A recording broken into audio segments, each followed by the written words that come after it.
В Воркуте открыли мемориальный кабинет Игоря Шпектора. Это первый обустроенный уголок в будущем пока краеведческом музее Заполярья. Здесь собрали экспонаты, посвященные жизни экс-мэра Воркуты, человека, который лучшие годы своей жизни потратил на развитие Воркуты и всего Севера. Его не стало в сентябре 20-го на 81-м году жизни. Память о нем и его делах останется навсегда в истории Коми и всей страны. Ольга Коняева о человеке, благодаря которому Воркута стала столицей мира.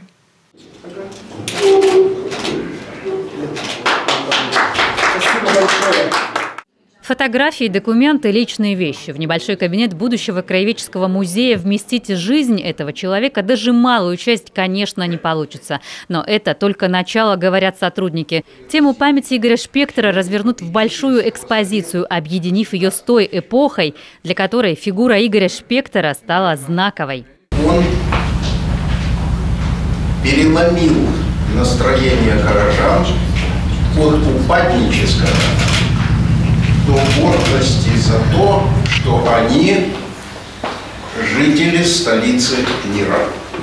После службы в разведке молодой Игорь Шпектор работал в Харькове в проектной организации. Хотел посвятить себя науке, но руководство не отпускало. Шпектору посоветовали проситься на север. Когда пришел вызов в Воркуту, задерживаться там не планировал, но остался больше, чем на 40 лет. Он влюбился в север, а север в него. Не раз бывал на Северном полюсе, в Антарктиде, дружил с Артуром Челенгаровым. Работал в коммунальной сфере, был депутатом города и республики. Пост мэра предлагали не раз. А когда в 98-м ситуация в Заполярье дошла до крайности, долги по зарплатам, шахтеры бастовали, глава Коми Юрий Спиридонов вызвал и попросил Игоря Шпектора взяться за город. Он своей личностью притягивал к себе людей и обладал очень сильной энергетикой. Я бы даже сказал, не городского масштаба, а масштаба страны, потому что его фигура, его личность, она была звездой не только над Воркутой, но и в целом нашей страны и нашей арктической зоны в частности.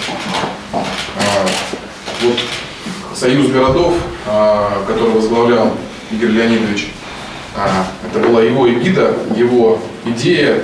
Главный гость на открытии мемориального кабинета – вдова Шпектора Татьяна Васильевна. Отмечает, что одно из определяющих качеств супруга – человеколюбие. Эта черта сыграла не последнюю роль в решении вставших перед Заполярьем проблем. На 40-й шахте как-то женщины устроили забастовку в те далекие времена, когда было очень трудно жить. И штукатуры, маляры перестали работать, а ему нужно было сдать. И он приехал туда. Стоят такие женщины в спецовке, все в краске измазаны. И он подошел, каждую женщину поцеловал, обнял и говорит: красавицы вы мои, я вас умоляю, сделайте работу. И ушел. И они все сделали. В то же время характер непростой, доставалось многим при его руководстве в городе. На объектах он бывал сам, все проблемы, что называется, разруливал на месте. Вы мне благополучно сорвали год объекта. Это понятно? Но только крепкий хозяйственник и бескомпромиссный политик мог во времена глобальных реформ в стране за 9 лет изменить систему управления, решить финансовые проблемы города, вернуть Воркуте былой статус. Его час с мэром помнят многие жители Заполярья.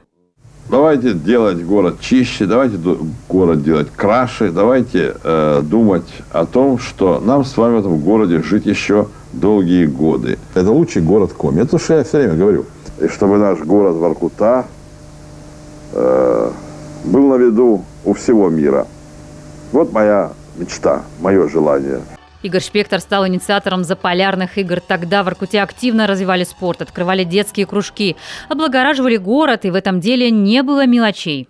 Вот это, к сожалению, именно это и сегодня является таким местом неприятным, когда может человек зацепить ногой и быть покалечен, туфли портят. И таких плиток у нас очень много. Так что мы их заменим все. Боролись с самостроем, сажали парки в условиях вечной мерзлоты. Их разбили 14. Коммунальные проблемы решались оперативно. А потому так поразило зрелище заснеженной и обледенелой Воркуты в 2015-м, когда Шпектор уже в другом статусе заехал в город с рабочим визитом.